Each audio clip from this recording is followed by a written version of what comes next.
Assalamualaikum warahmatullahi wabarakatuh. Berjumpa lagi dengan kami di channel Sajadah Kiai. Kali ini kami akan membahas kisah Sa'ad bin Ubadah, pembawa bendera Ansor. Setiap menyebut nama Sa'ad bin Mu'adz, pastilah disebut pula bersamanya Sa'ad bin Ubadah. Mereka berdua adalah pemuka-pemuka penduduk Madinah. Sa'ad bin Mu'adz pemuka suku Aus, sedangkan Sa'ad bin Ubadah pemuka suku Khosraj. Keduanya lebih dini masuk Islam, menyaksikan Baiat Aqobah, dan hidup di samping Rasulullah sebagai prajurit yang taat dan mukmin sejati. Mungkin kelebihan Sa'ad bin Ubadah karena dia satu-satunya dari golongan Ansor yang menanggung siksaan Quraisy yang dialami hanya kaum muslimin penduduk Mekah. Adalah suatu hal yang wajar jika Quraisy melampiaskan amarah dan kekejaman mereka kepada orang-orang yang sekampung dengan mereka, yaitu warga kota Mekah. Tetapi jika siksaan itu mencapai pada laki-laki warga Madinah, padahal ia bukan laki-laki kebanyakan, tetapi seorang tokoh di antara para pemimpin dan pemukanya, maka keistimewaannya itu telah ditakdirkan hanya bagi Sa'ad bin Ubadah seorang. Begini ceritanya, setelah selesainya perjanjian Aqobah yang dilakukan secara rahasia dan orang-orang Ansor telah bersiap-siap hendak kembali pulang, orang-orang Quraisy mengetahui janji setia orang-orang Ansor ini serta persetujuan mereka dengan Rasulullah, di mana mereka akan berdiri di belakangnya dan menyongkongnya menghadapi kekuatan-kekuatan musyrik dan kesesatan. Timbullah kepanikan di kalangan Quraisy dan mereka segera mengejar kafilah Ansor. Kebetulan mereka berhasil menangkap Sa'ad bin Ubadah. Kedua tangannya mereka diikatkan ke atas pundaknya dengan tali kendaraannya.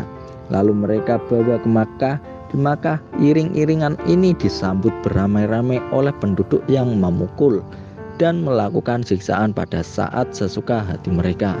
Bayangkan, Sa'ad bin Ubadah, sang pemimpin Madinah, mendapat perlakuan seperti ini. Ia yang selama ini melindungi orang yang minta perlindungan, menjamin keamanan perdagangan mereka, memuliakan utusan dari pihak manapun yang berkunjung ke Madinah, telah diikat, dipukuli, dan disiksa. Dan orang-orang yang memukulnya seolah tidak kenal padanya dan tidak mengetahui kedudukannya di kalangan kaumnya.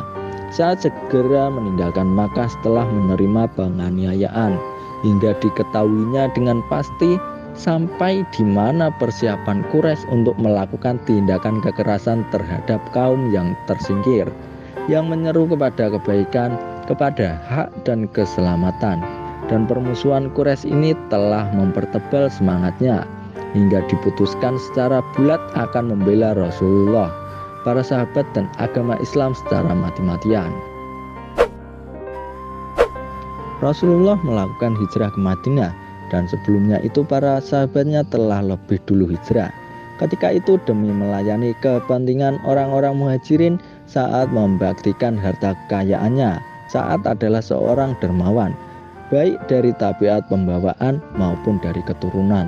Ia adalah putra Ubadah bin Dalaim bin Harithah yang kedermawanannya di zaman jahiliyah lebih tenar dari ketenaran manapun juga.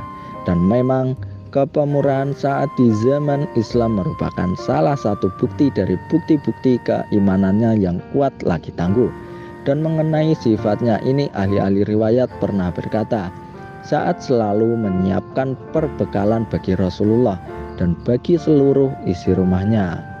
Kata mereka pula, biasanya seorang laki-laki Ansor pulang ke rumahnya membawa seorang, 2 atau 3 orang muhajirin, sedang Sa'ad bin Ubadah pulang dengan 80 orang.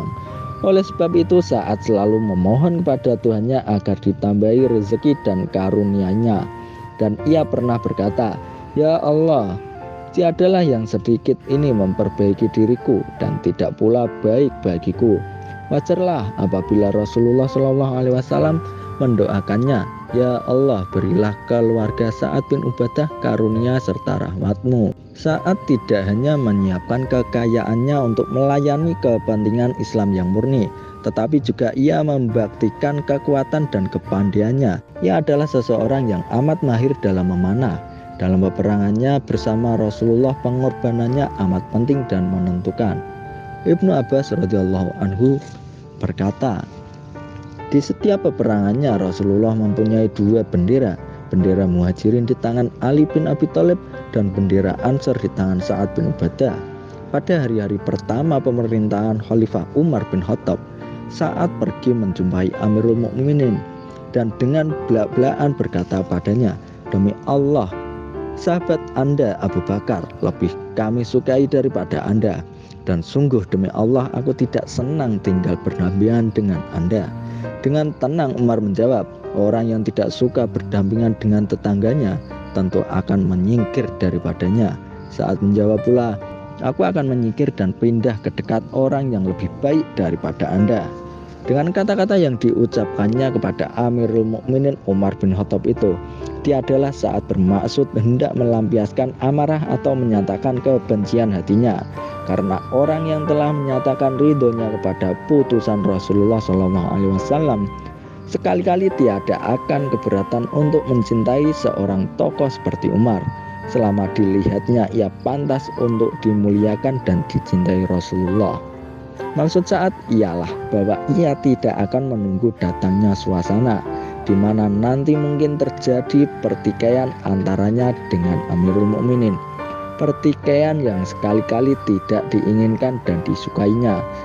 Maka disiapkanlah kendaraannya menuju Suriah, dan belum lagi ia sempat ke sana dan baru saja singgah di Hauran, ajalnya telah datang menjemputnya dan mengantarkannya ke sisi Tuhannya yang Maha Pengasih.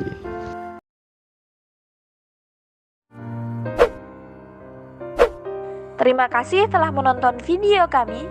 Jangan lupa like, comment, share, dan subscribe channel Sajadah Kiai, serta bunyikan loncengnya agar tidak ketinggalan video-video terbaru kami. Dengan mensubscribe berarti Anda mendukung channel kami, serta membuat kami lebih semangat dan konsisten dalam membuat video-video terbaru. Wassalamualaikum warahmatullahi wabarakatuh.